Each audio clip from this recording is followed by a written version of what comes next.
editing.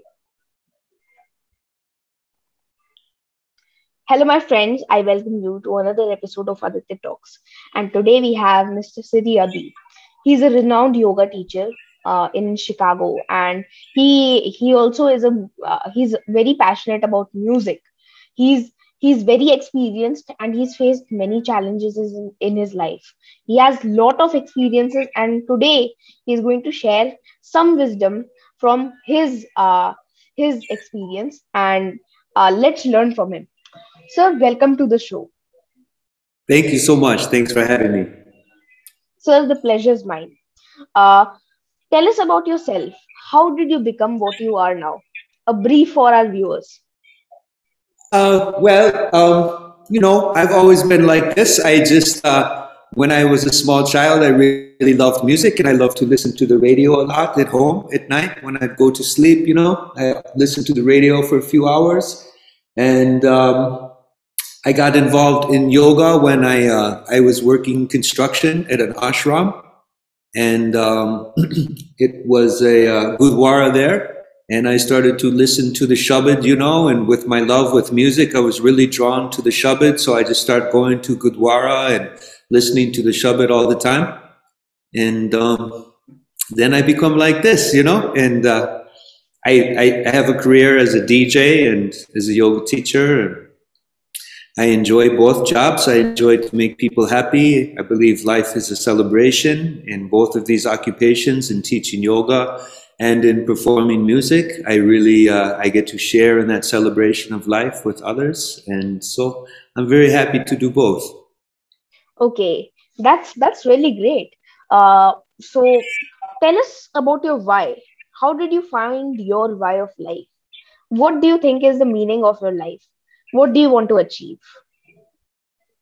Well, in my life, the older I get, the less I want to achieve, really, to be honest with you. And the more I just want to enjoy my time here, And I think that the meaning of life is for us to just to live in peace and joy and most importantly, connectedness, And these days, it's very difficult to do with all of the challenges and the stress that comes with modern living. So I enjoy very much to teach yoga, to help people relax and reconnect. And I enjoy to play music, to allow people to dance and experience music from different cultures, because I really feel that this is the meaning of life, for us to be together in peace and joy and harmony as the God made us, Yes, true. That is really interesting.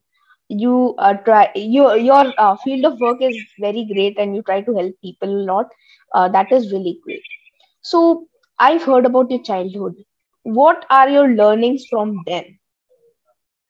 Well,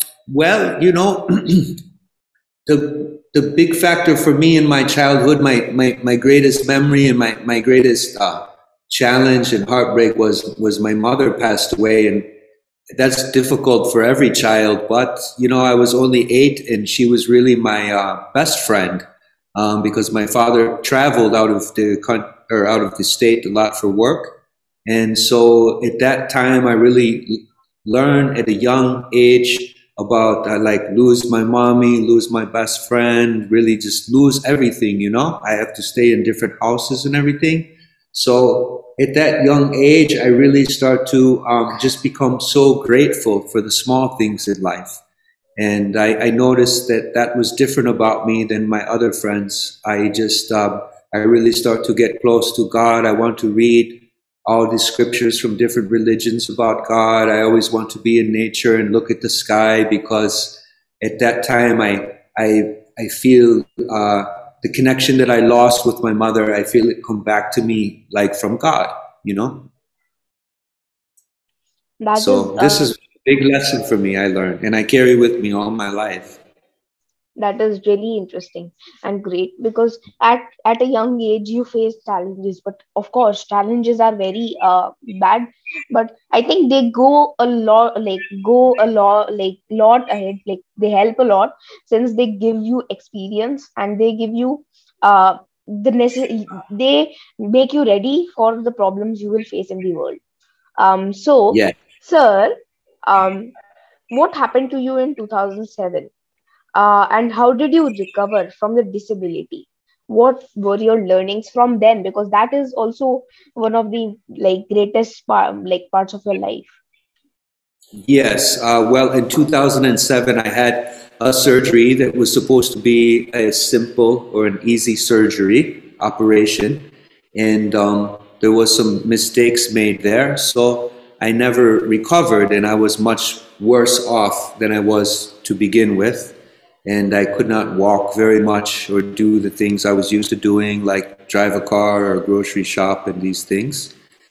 And what I eventually ended up doing is I did heal myself, but a big part of getting better was 5 years meditation and acupuncture and qigong, which is like Chinese yoga, to loosely say.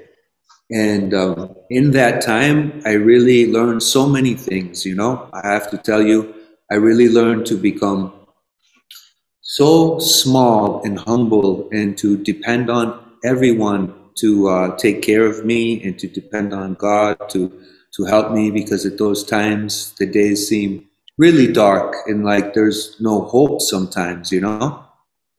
But I see through patience and perseverance and remain calm and take it day by day. I find the way through, and I find master of Qigong and acupuncture who taught me the specific meditation for my ailment.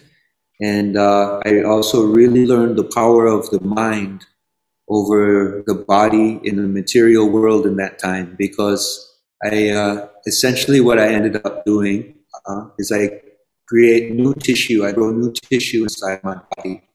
And in Western medicine, there is no medicine you can take to do this. So I learned this technique from a great master and through a lot of discipline and meditation, you know. And that was a great lesson for me, because I learned to do the impossible, you know.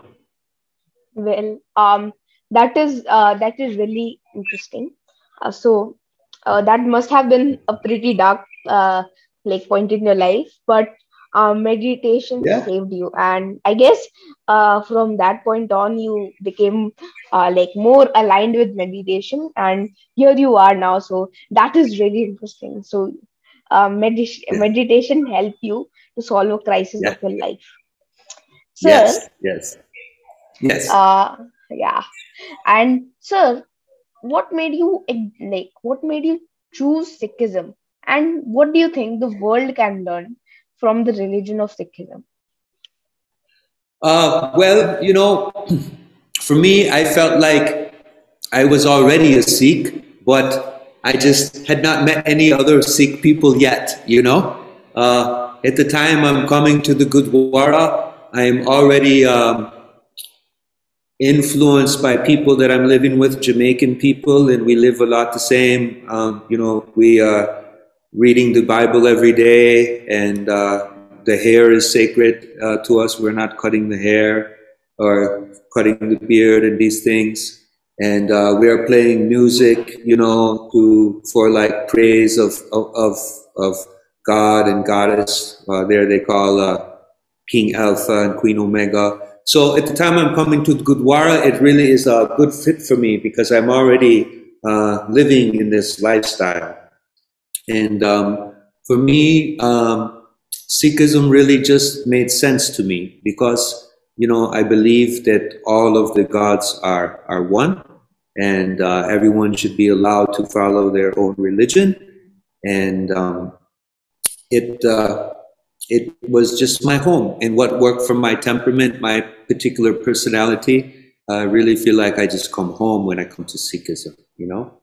And Yes, I think that you know what the world can learn from Sikhism is tolerance and acceptance. yes. Yes. I Hmm. guess Sikhism is one of the greatest religions out there because it's more not about like pleasing the gods and all of that. It's about that, but it's more about giving to others. And I guess that what makes Sikhism renowned, like all over the world.